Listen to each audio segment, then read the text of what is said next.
7h, 9h, Europe 1 matin. Le livre du jour à présent, Nicolas Caro, vous nous parlez d'un livre américain sulfureux qui sort en poche. Oui, sulfureux, le mot est faible, accrochez-vous. Un mot de l'auteur d'abord, il s'agit de Jerry Stahl. Au départ, il est scénariste, il a participé à Twin Peaks, Les Experts et même Alf. Mais il est aussi journaliste et écrivain et dépressif, et doté d'un humour noir, à la fois hilarant et désespéré, ça va souvent ensemble. Il a écrit déjà des livres qui secouent, mais sans doute jamais un comme celui-là, rien que le titre, on y va, ça s'appelle 999, sous-titré La dépression, les tourments de l'âme et la Shoah en autocar, c'est chez Rivage Poche. Effectivement, on est dans le dur. Qu'est-ce que ça veut dire 999 ? En fait, toute son œuvre est traversée par la Shoah. Il est fils d'immigrés juifs lituaniens, même s'il lui a grandi à Pittsburgh. Le livre commence quand l'auteur se rappelle ce jour de 2016 où il a vu une vidéo sur Internet où des gens jouaient à chat à Auschwitz. Des Polonais, il croit à un canular, mais non. Bref, c'est pile au moment où Jerry est malade, 3 fois divorcé et en proie à la dépression, et il décide de partir via une agence de voyage spécialisée pour la Pologne et visiter les camps, les musées, Varsovie, le ghetto jusqu'à Nuremberg. Tout en autocar, et il nous raconte, et c'est terrible, les touristes blasés, complètement insensibles à la violence de l'histoire, la Disneylandisation des camps, les gens qui prennent des selfies pour leurs réseaux sociaux, le marketing, la société du spectacle au milieu de l'horreur.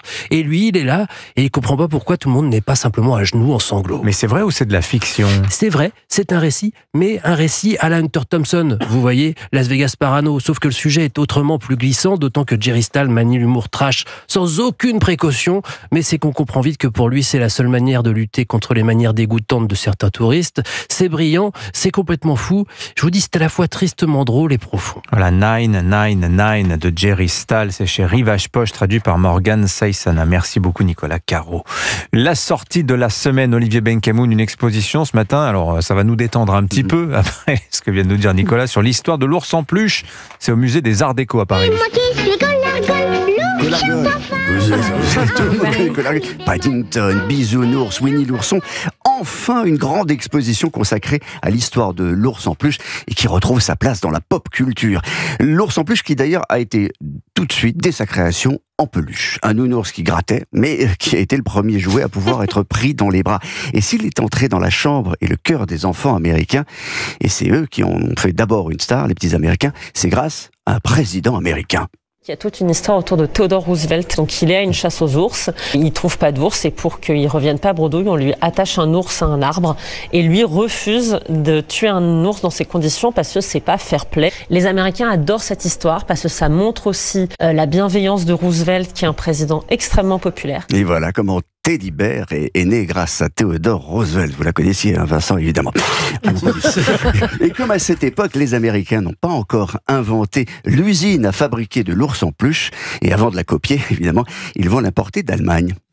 Et oui, il est allemand l'ours en peluche ? Absolument. Ouais. Dès 1902, Margaret Steiff donne naissance au premier ours à mohair, rembourré de paille et articulé, qui porte le nom doux et poétique de Bear, l'œuf PAB 55 pour sa taille. C'est le petit nounours que les Allemands adorent. Mais la révolution peluchienne, parce qu'il y a une révolution peluchienne, elle arrivera 50 ans plus tard, quand Nounours arrête enfin de gratter.